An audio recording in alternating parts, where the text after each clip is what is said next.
Tell us you're a Nigerian without saying a word. Energy security is one of the most pressing issues for many developing countries like Nigeria. And if there's going to be any meaningful progress, addressing our energy issues is non-negotiable. I need to see light from my house. Make them do something. Band A is expensive. I literally have to turn off all my appliances just to reduce costs. We need light. Introducing the Energy Outlook, your go-to show for everything energy. Every week, we'll bring you the latest insights, innovation, and in-depth analysis of Nigeria's energy sector. From policy discussions to regulatory insights, we will analyze the key decisions influencing growth and sustainability in the energy sector. We'll bring you the human stories behind the headlines, giving you a personal perspective on the broader energy challenges. Join me every Friday at 6 p.m. for the Energy Outlook, your guide to the future of energy, where energy means business.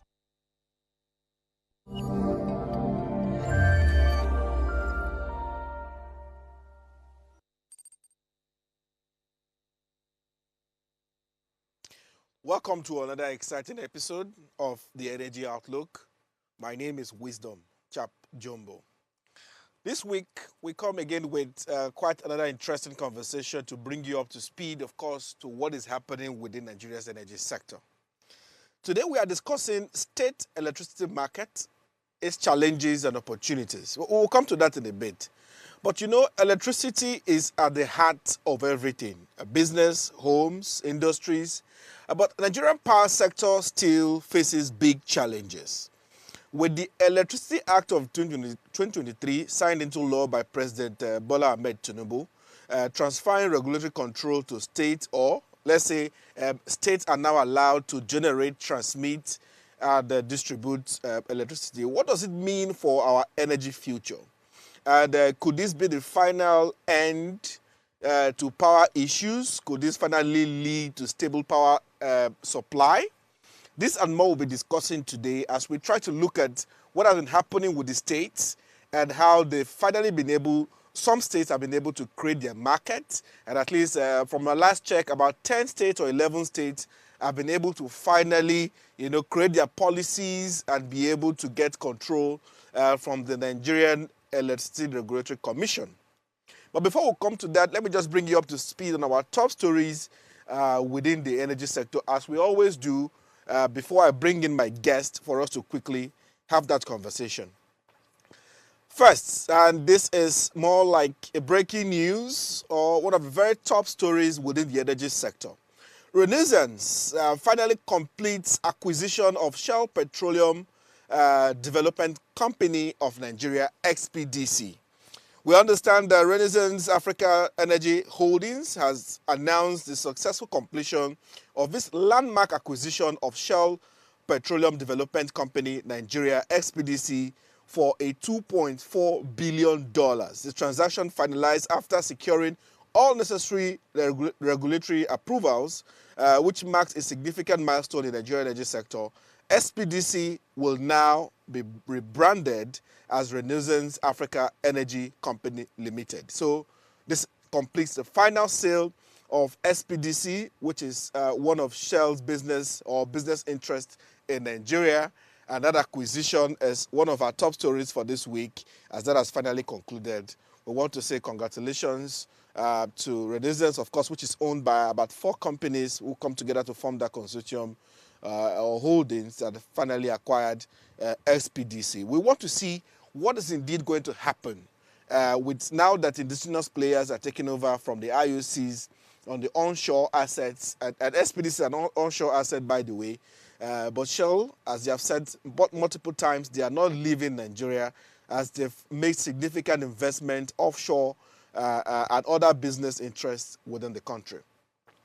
Also, in other top stories, the Kaduna Electricity Regulatory Commission has finally taken over its electricity market regulations, aiming to improve electricity oversight. This is one of the topics we'll be discussing today, as we understand now that the KERC, that's the Kaduna Electricity Regulatory Commission, takes over its market regulations and all, and the states are now working, the states have said they are working towards generating 70 megawatts for the state, And speaking during this stakeholder engagement in Lokoja, the chairman of the commission, that's the Kaduna Electricity Commission, Rahim Abdulwari, said that we will improve reliable, affordable, and sustainable electricity tailored to specific needs of the residents. So this is the breaking news, and we want to deep dive into what this means for states when they finally take over the market from the Nigeria Electricity Commission, which is the NEC, and what is it going to do? What does it really mean? So that we can break this down for it to indeed make much more sense. Other top stories we are following: FG approves modular refinery for Abia State. FG approves refinery for Abia State. That's a top story we are also following so that we can bring you up to speed on that. Also, we know that energy deficit costs Lagos residents and businesses 5.3 trillion annually. We're also following this report, a new report that reveals that Lagos residents and businesses spend annually 5.3 trillion due to unreliable electricity supply and also high cost of fuel. And we also know that Lagos is one of those states that are also taking, full control of its market. What will this mean? This amount of money that businesses and Lagos people spend on electricity, what is it going to mean at the end of the day when Lagos as a state government takes full control of the market in the state, the policy, setting the rules? And by so we're going to talk about it in a short while. It means that the discos in Lagos will not have to form what they call a sub-disco. What will this mean for the states and the market? We'll go into this conversation in a bit. Nigeria's power outage crisis persists amid grid collapse. Nigeria continues to face prolonged power outage with the national grid collapse being marked by technical explanations. Last week I told you something. We don't know now if they call it grid collapse or grid disturbance. What does it even mean as this continues to persist and business and households struggle as unreliable power supply affects economic productivity and quality of life? This news is also what we're following, and you can get it in some of the newspapers which they've carried this. The issue continues, and part of what we're going to discuss again today is how does this, when state take over this market, how is it going to help? How is it going to provide solutions? How is it going to help Nigerians? Is what we want to talk about today, and I hope you're going to follow the conversation to the very end of it. As I said before, FG approves modular refinery in Abia State. The federal government has approved the establishment of a modular refinery in Abia State aimed at boosting local refinery capacity. This initiative is expected to reduce dependency on imported petroleum products and enhance energy security. I think I might need to get the Commissioner for Energy in Abia State on the program one of these days, my very good friend, Honorable Ike, to come and tell us indeed what is happening in Abia State and what would this mean for the state. Abia State is indeed one of those progressive states. We see a lot of changes happening, and this is good news, adding to what the Dangote refinery is doing. All of this will break them down in future episodes and let you know what indeed mean.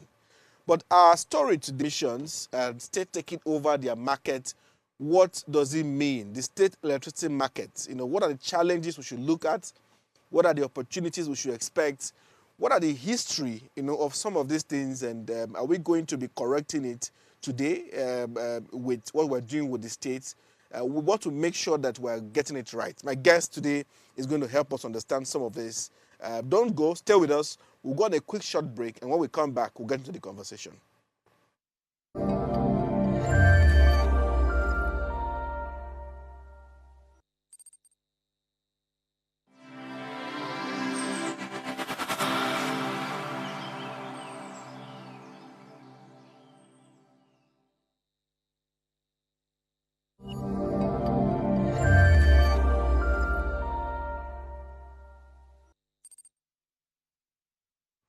Welcome back. Energy is everything. But Nigerians continue to struggle with this issue. But how do we solve it in the long run? What are some of the challenges and opportunities when states can now take charge of their markets? We're coming from a very, not a good place with Nigerians struggling over the years with the issue of power. My guest today is Olajumoke Delano. She is an energy and infrastructure consultant, and she'll be helping us make sense of some of this. I've followed her for a long time, and I'm very aware of her contributions and expertise within the energy sector, and she has indeed done quite a lot. So we've brought her in today to help us make sense of some of this conversation as the market, in the States begin, to improve, and we see many takeovers happening. Olajumoke, welcome to the program. Thank you very much, Wisdom. It's a pleasure to be here. Yes. Keep up the good work you are doing. It's Thank you. important that people are educated Thank about you. the energy sector as a whole. Yes, we'll So try to do our welcome. very best, and that's why we're happy to have someone like you who knows quite a lot. And I have many questions for you today. We hope time will even permit us to answer all of them. But I will just start with my very first question. I know as at January or just recently in February, NEC had announced that about 10 states, I think they are up to 11 now, have finally taken, they had their policy created, and they've taken, control of their market. And I'm also aware that just recently we saw the publishing of the National Integrated Electricity Policy and the Nigeria Integrated Resource Plan 2024. We're going to go into all of this, but I want to first ask you now, with the Electricity Act of 2023, and you know that the Electric Power Sector Reform Act of 2025, which of course have then evolved into the new act that we know. What are some of the changes with what we used to have before, what we have now with the new act? If you can give us a refresher on what has changed and what we have seen happen within the market or the sector as it is today. Okay, thank you, Wisdom. So the Electricity Power Sector Reform Act is called the EPSTRA 2005, was a reform act. The act was put in place to midwife the transition, the privatization transition. The transition from government-owned, state-owned entities to private-owned and managed, entities within the Nigeria electricity supply industry. That is what people call the NESI. Okay. I will try and keep the discussions very simple and easy to understand, because within the power sector, there's a lot of jargon. But so that people can follow us, we'll try and keep the discussions very, very simple. Yes. So reform, there was a process. It was agreed that there was a need to privatize. Okay. So the EPSTRA, Electric Power Sector Reform Act, was the document, the enactment, the legislation that, midwife the process. Within that document, you will see how PHCN became the successor distribution companies, successor generation companies, and transmission company of Nigeria. You see how the commission, Nigeria Electricity Regulatory Commission, was formed, and the process of tariff setting, how tariffs are supposed to be established, So it was focused on, the reform and the early stages of the market also.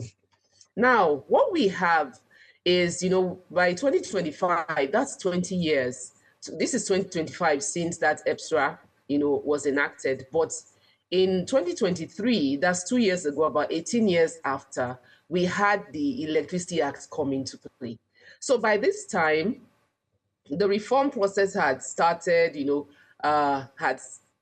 had been implemented. You have private sector running, the distribution companies, and most of them, except those that are under, management. You have private ownership of generation companies.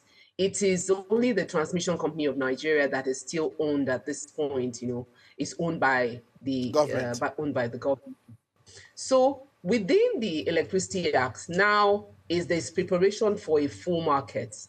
The reform process, has been completed. Okay. How do we develop a full, vibrant, viable electricity market. And so within the Electricity Act of 2023, you see increased, mention of investment in transmission networks, in generation, in distribution. There's a lot of call for investment. There's a promotion of renewable energy. Yeah. The powers I know of the a chapter was have dedicated to, talking about renewable energy and what it would mean for the sector. Absolutely. Then, whereas with the EPSRA, the old law, you had some of the agencies outside.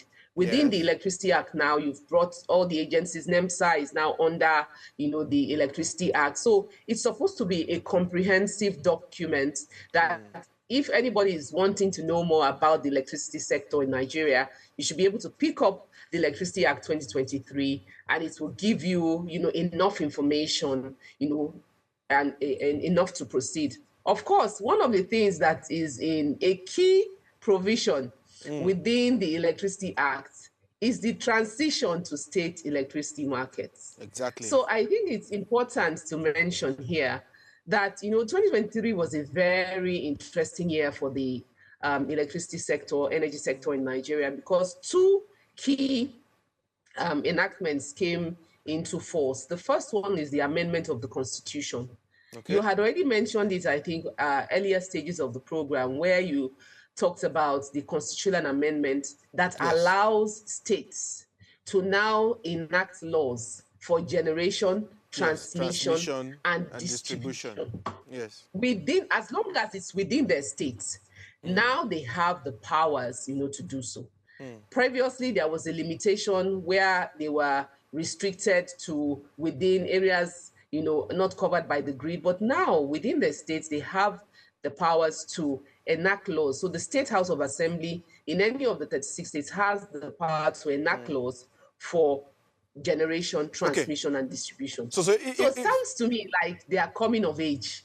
Yes, but if I will come in here now, experts have said that this will be the game changer for the energy sector or the electricity market in Nigeria. This will solve the issue of grid collapse. This will solve the issues of making power available for Nigerians. So I want to further now ask you, how would that indeed happen? Because even before this law was created, states could, they had opportunity of doing much more with off-grid, like solar and all of that. But we didn't see a lot of states take that opportunity. It seems everybody wanted to take full control. What will it change? Or what are the positives we are going to see now that states can create their own laws from transmission, generation, and distribution? What's going to change? Okay, so let me, what they say during the election, they say, oh, I endorse. So I endorse state electricity markets. Okay. I believe in state electricity markets, and maybe one of those that believe that it would be a game changer. Now, why haven't states done it before? So there was a lot of controversy about what is the area covered by the national grid, what's the area not covered by the national grid. Okay. And then the other thing that you can see is that we've had about 18 years as at the time this Electricity Act was enacted. Okay. And we have the opportunity to assess the performance and the growth of the sector in the 18 years. That's looking back from 2025, Abby? Looking back from 2005. Looking back from 2005, yeah. Okay. So how much, growth has taken place? And everything, it was the regulation of electricity was done at the center, was done at Abuja, so that is where any electricity, you collect your licenses, from electricity. Some states had tried, to do some things, but why I believe it's such a game changer is because the responsibility has been placed on the state governments. And how easy is it to regulate a country of 240 million people, from the center, even though we call ourselves a federation? So, I believe that, with this state electricity markets, with the opportunity to create a state electricity market, now a governor has, the responsibility, he has the powers, to work with the state government, work with the state of House of Assembly to design a solution that is fitting, for his citizens.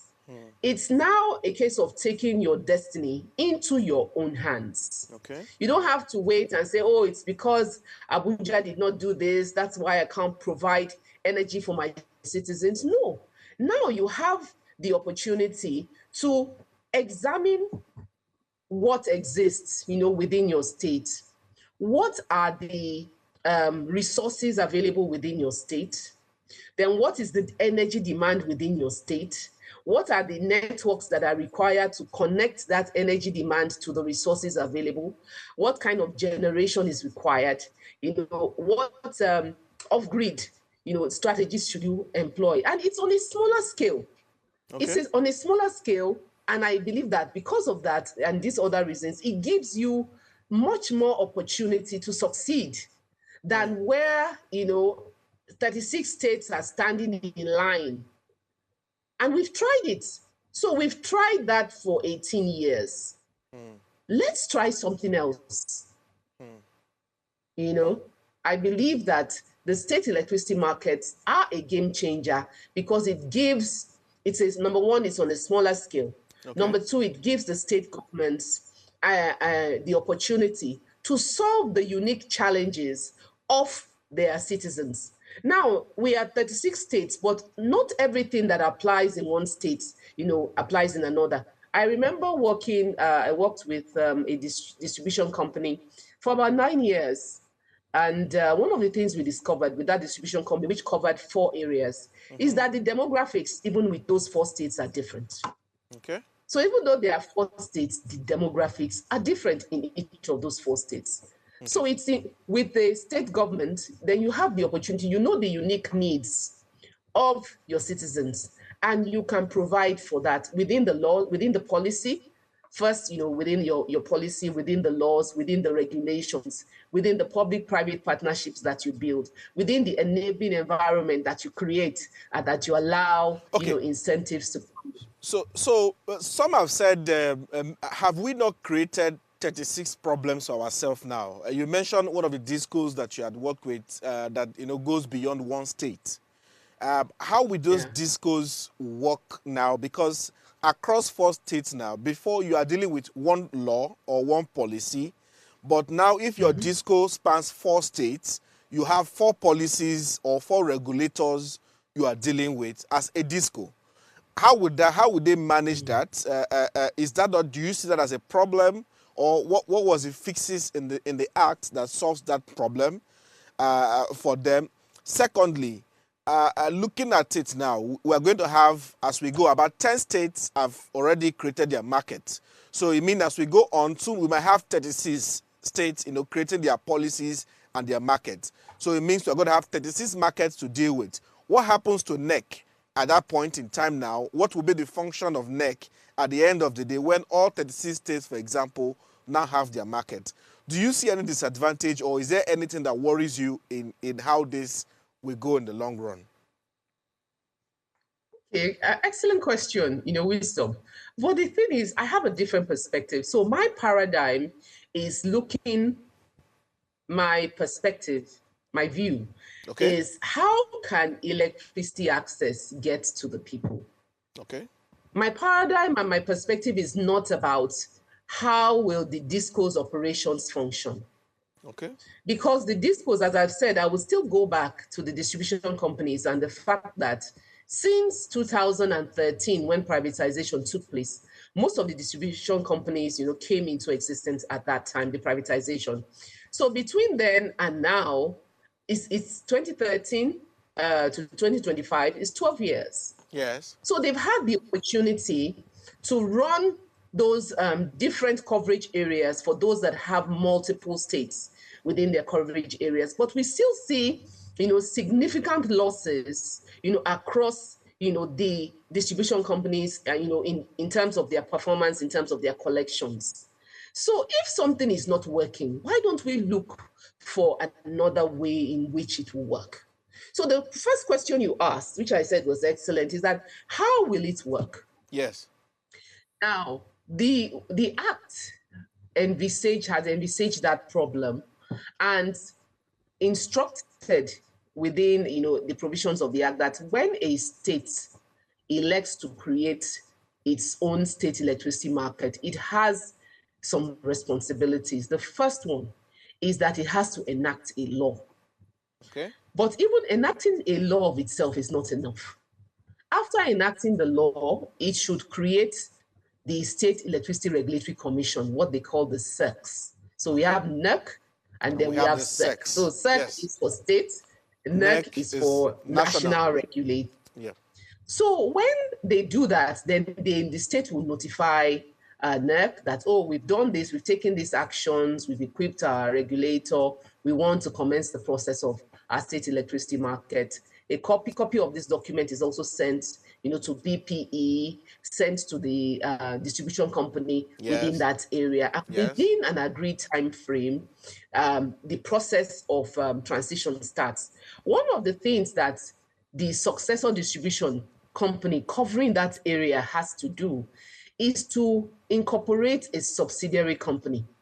So a subsidiary company from the main company itself. Yes. Okay. What we call the subco. So the subsidiary company, the subco, exactly. Okay. So that subco is going to take over the assets. So after creating this subsidiary company or subco, okay, it should now delineate to share its assets, prorate the assets into and transfer the assets, the liabilities, the contractual obligations, and the employees that are relevant to that subco. It will now transfer those assets, those liabilities into the subsidiary company. Okay. So that subsidiary company is the one that will now be regulated by the SERC, the State Electricity Regulatory Commission. Okay. Okay. Interesting. That's how it's going to work. Okay. Now, some people have said, there are different ideas. This power sector is a very interesting place. Very, very interesting one, honestly. Multiple disciplines, multiple ideas. Everybody has different ideas of how they think. Some people felt that why did the law give states the option? Why didn't they just say, to your tents, O Israel, every state, go and create your state electricity market? But in the wisdom of the legislators, they decided that the states should elect, because states are at different stages of development, and one state may be ready, another may not be ready at the same time. How as long? You said, over 10. How many more years do you see before maybe we've had like 10 or 11 states now? When do you see all states, 36 of us, be able to set up our SECs, that's the State Electricity Commissions? How long do you see us getting there? So there's an interesting, development, with the Nigeria Governors Forum. Okay. Where there's a commission, a committee of commissioners of energy. Okay. And at one of their meetings, they agreed that, they would, all the states should actually enact their laws by May 2025. So it's interesting. It will be interesting to see whether, all the different 36 states will decide to enact their laws. I doubt that is visible, especially for states that are having, assembly issues, the legislator problems. I doubt May is visible for them. So, well, just to bring you up to date on what is happening, in this dynamic, sector that we're in. So while, it may pose some challenges, but even the tax-related issues, there is a provision within the Act that says it should not incur, additional tax issues for, the transaction or the process of separation should not incur additional tax issues. So it's going to bring about changes, certainly, in the way the successor distribution company was being run. But I would like to focus more on what will benefit, everybody at the end of the day. So that was your first question. Yeah. The second question you asked was, what is the role of NERC? Does NERC, the Nigeria Electricity Regulatory Commission, the federal regulator, do they cease to have relevance? No, they don't. Okay. They don't. What then would be their role at the end of the day? What did the law say? Okay, so what the law says is that states and the Constitution is that states have jurisdiction, they have authority. Let me not use a big word. Okay. States have authority and power within their boundaries. Okay.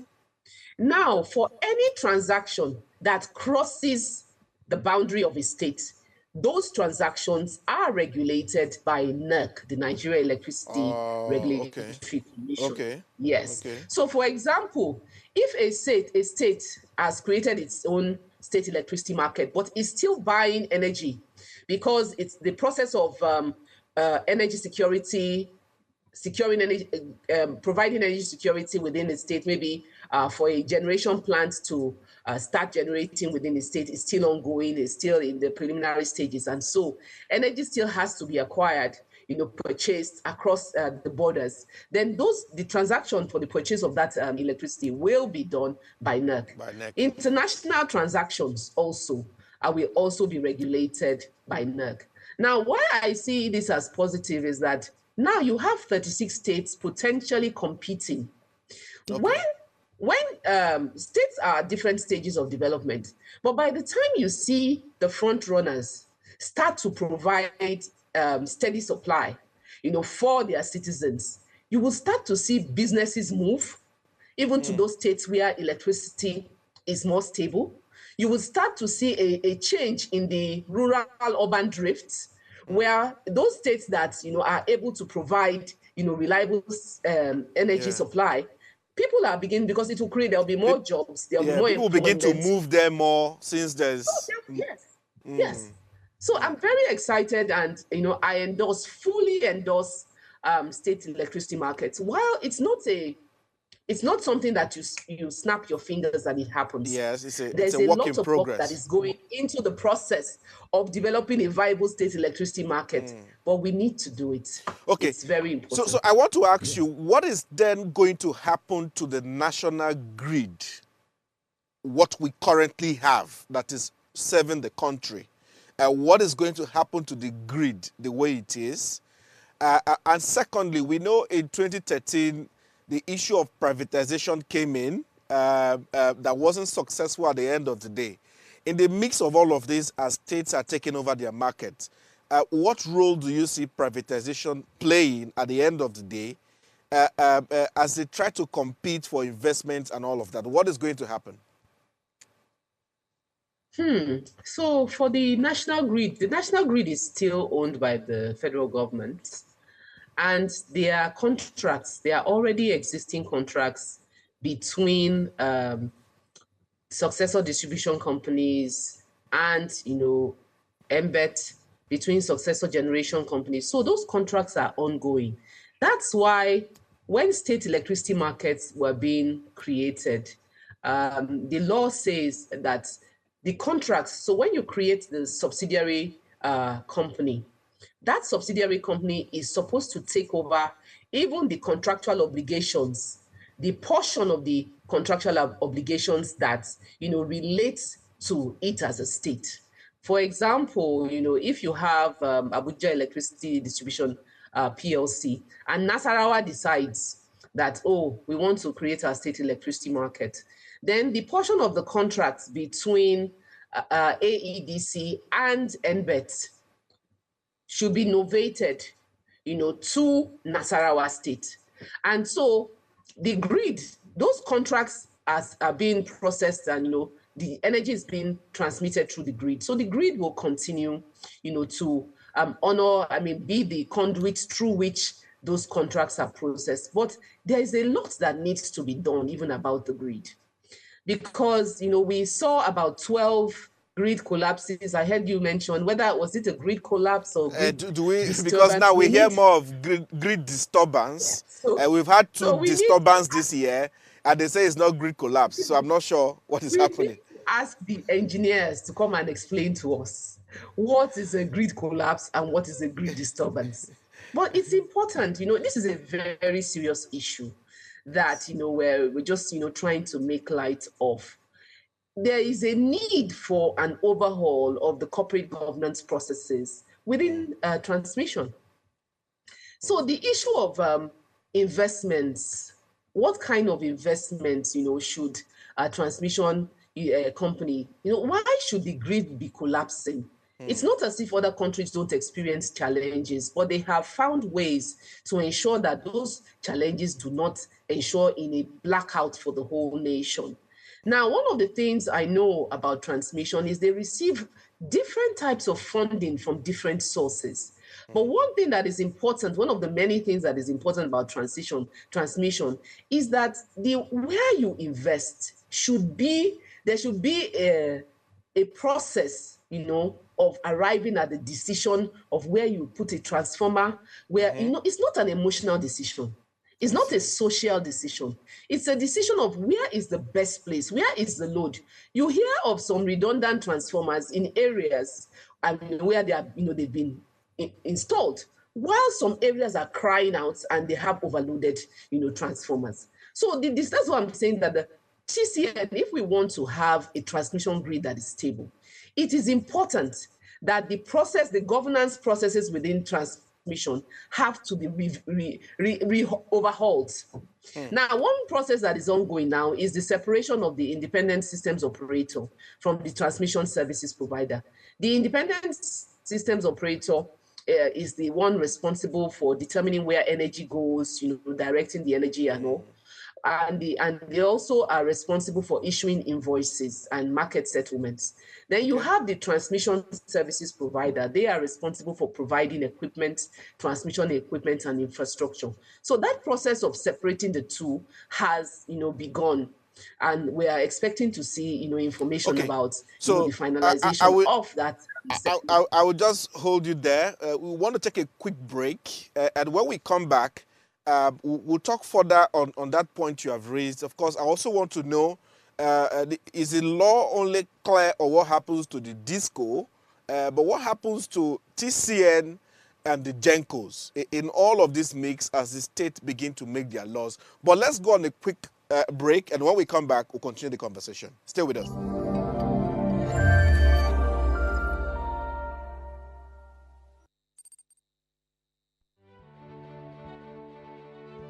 Nigeria, by extension Africa, battles a growing youthful population, and with little or no meaningful engagement, leaves a ticking time bomb on our hands. We are a blessed continent with great wealth, both in people and material. Our focus on ways remains driving conversations that affects us all. Topics in the news, social concerns, politics, leadership, governance, empowerment, resource management, conflict management, finance, SME sustainability, technological innovation, food security, health, education, brain drain, our well-being, citizenship, and much more. Our goal is to continuously drive these conversations, keep them burning at the table to effect a positive change, both for our nation and continent. Ways, what are you saying, has a secret ingredient that completes the conversation every single episode, and that ingredient is you. Our past conversations shaped our yesterday. To shape our tomorrow, we must keep talking. So, I want to hear you. Be a part of our live conversations Mondays through Fridays. And let's all have our say.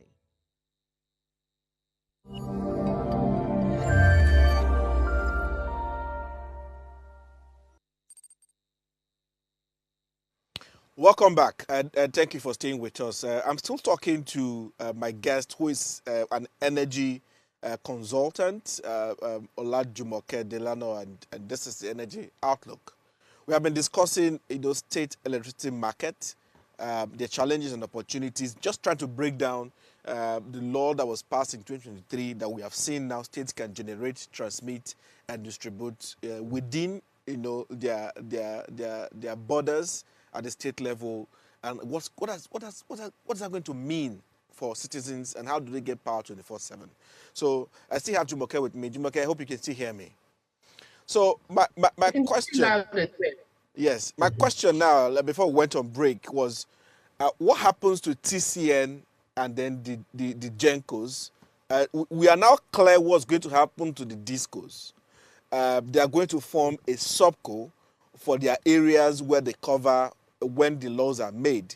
But what's going to happen to TCN and what's going to happen to the Gencos? Because they also play critical roles in what happens and how energy gets to the last mile. What did the law say about these two? Okay, so the interesting thing about the Electricity Act is that, there is a lot of opportunity for investment. I will speak to TCN now. The law promotes the use of public-private partnerships in transmission, promotes investments, in transmission. There's actually a regulation called investments in transmission in electricity networks, which has to do with transmission and also distribution. So whilst those regulations are there, the important thing is for any investor wanting to invest in any of these sectors, they want to know where they are getting their money from.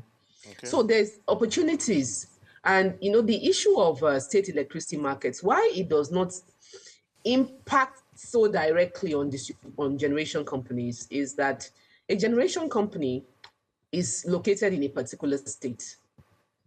Usually they are located in one state.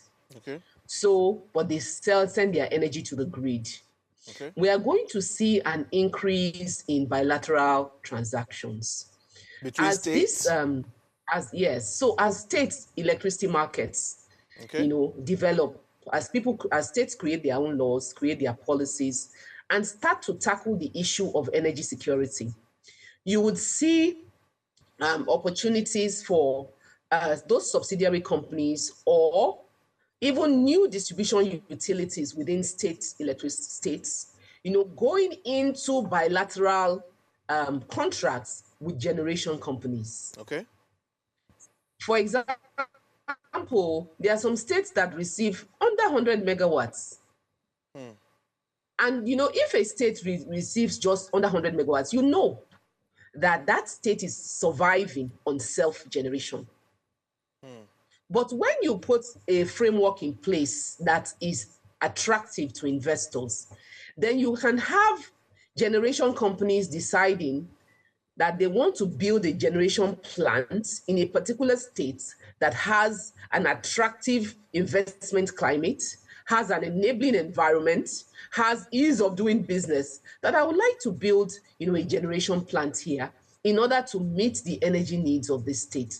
Now, the other thing is that apart from meeting the energy needs of a state can meet its energy security, its needs, but then there's also the opportunity for export from that state to another state and exports internationally. So there's still opportunity, for the generation companies, the transmission company. There are still those opportunities. But I think that my own opinion is that the opportunities have increased. Because as I said, if a state is receiving 70 megawatts, 100 megawatts what can a state do with that? It just shows you that state is existing on self-generation, which is even more expensive than the cost of, generating, creating your own state electricity market and, having energy security for your citizens. Okay. I'm not sure if you have been able to read or view some of these state policies. And my next question is, if you have, how will the states or are the states planning to solve these other issues like one, metering, secondly, the cost of the energy? In Lagos here, I'm on band A.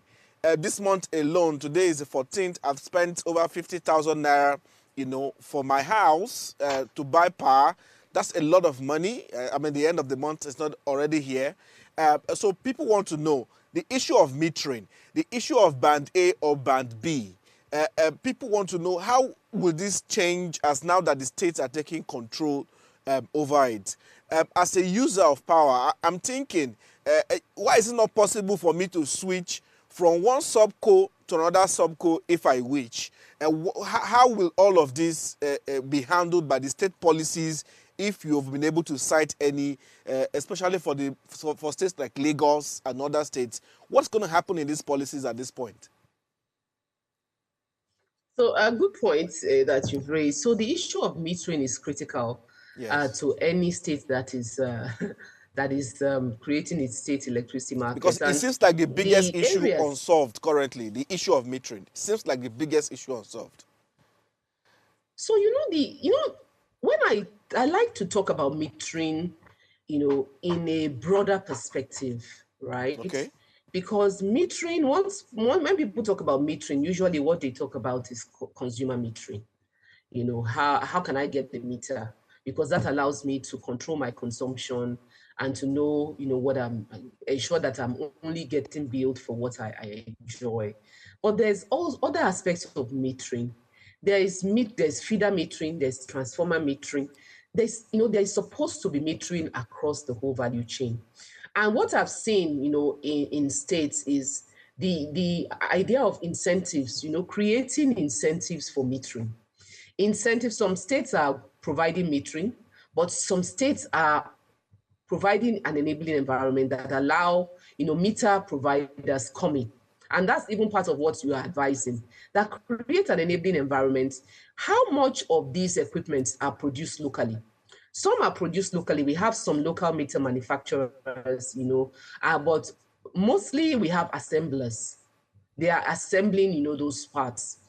So if all those items are being imported, then what is supposed to be done, in order to create an enabling environment, at least on the federal level, is that the incentives, the tariffs, and even at the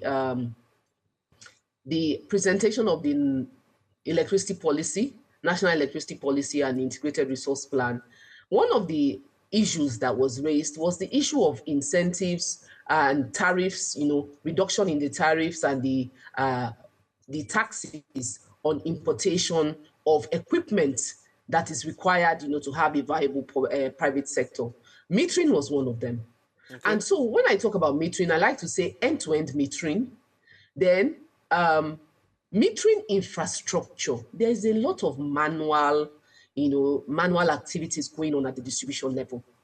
There needs to be an introduction of automation and innovation that allows a distribution company to sit within its offices and be able to strategically determine what are the potential areas where its energy is being stolen.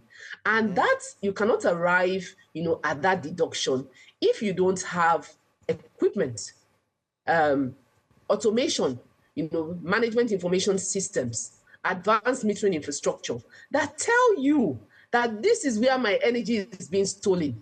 What about, some discos have what you call the whistleblowing policy, but Nigerians, I don't know if Nigerians. But are we going to be out of place if we say the state policy should insist that maybe before a disco can or a subco, as we will call them now, can give power to a certain area, they must ensure that those people have meters?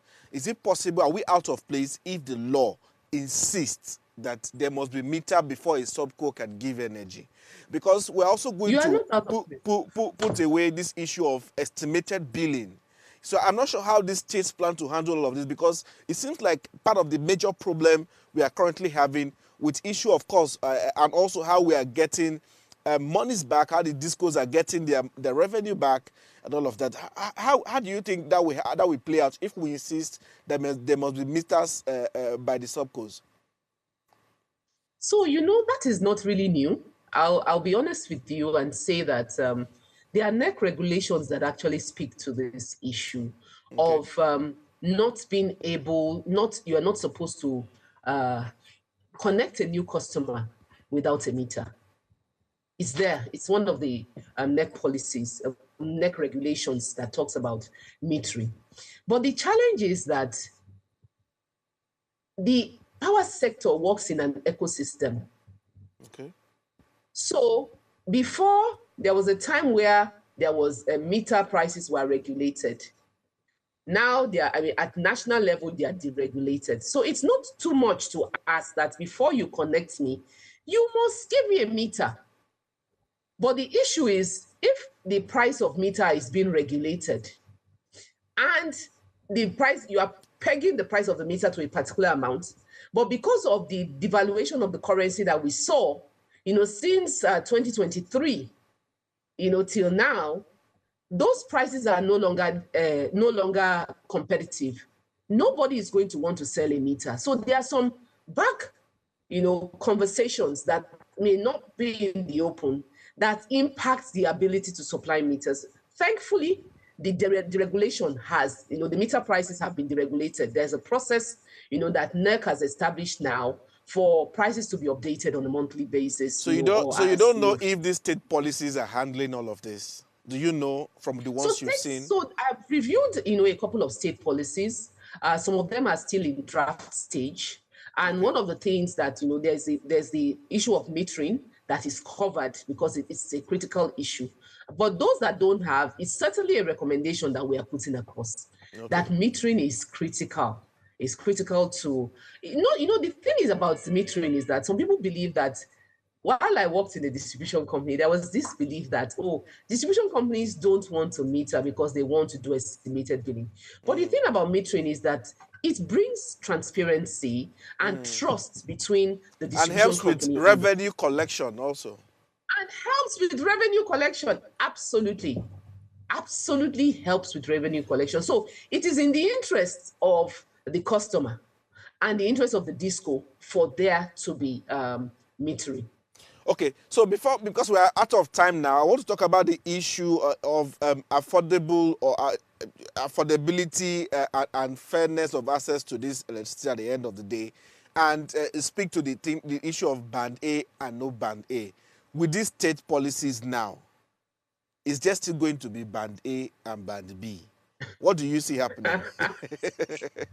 Okay, so that's a very interesting question you've asked. Okay, but let me explain something that is very important. In 1 minute, because we are running up out of time. Okay, in 1 minute, electricity is not free. It's not free. There's a cost to putting a kilowatt of electricity in your house. There is a cost to it. So Band A currently is the only one paying a cost-reflective tariff.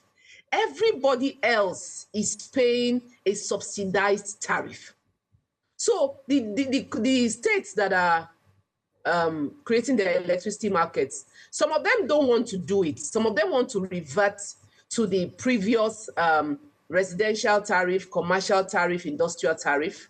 But some of them don't mind the Band A, Band B, Band C, Band D, Band E.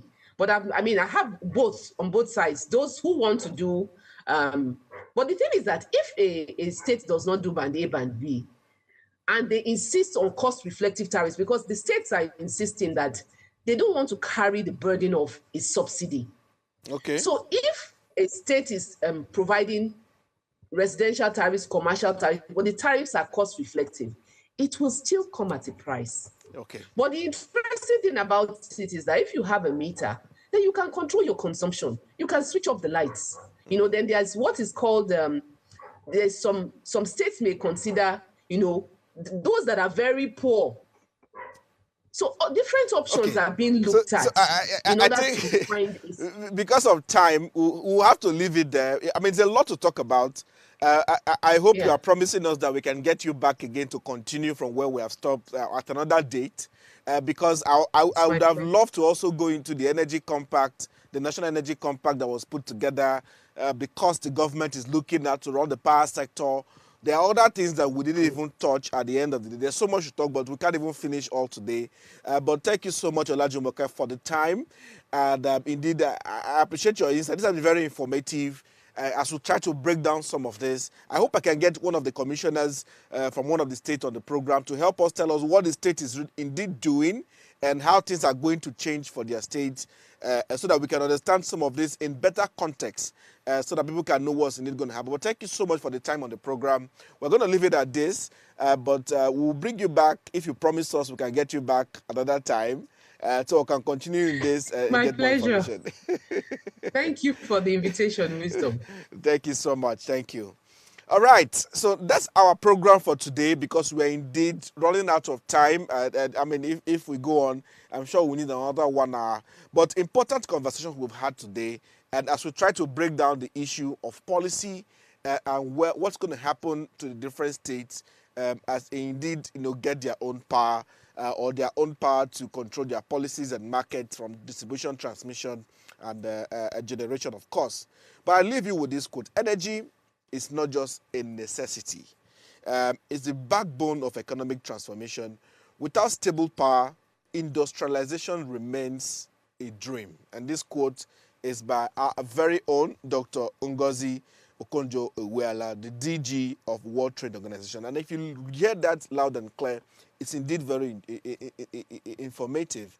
There's nothing we can achieve, even as we try to grow the economy, without solving the issue of power. It's completely impossible.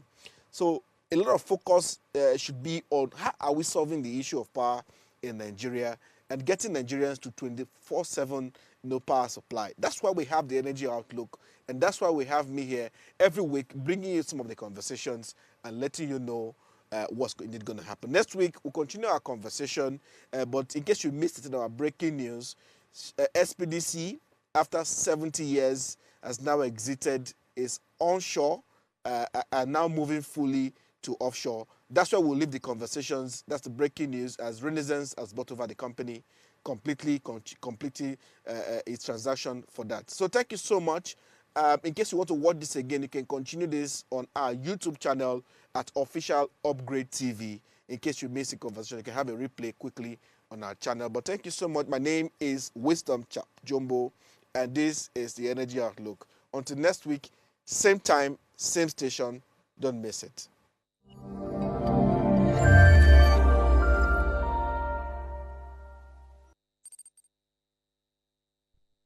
Tell us you're a Nigerian without saying a word. Energy security is one of the most pressing issues for many developing countries like Nigeria. And if there's going to be any meaningful progress, addressing our energy issues is non-negotiable. I need to see light for my house. Make them do something. Band A is expensive. I literally have to turn off all my appliances just to reduce costs. We need light. Introducing the Energy Outlook, your go-to show for everything energy. Every week, we'll bring you the latest insights, innovation, and in-depth analysis of Nigeria's energy sector. From policy discussions to regulatory insights, we'll analyze the key decisions influencing growth and sustainability in the energy sector.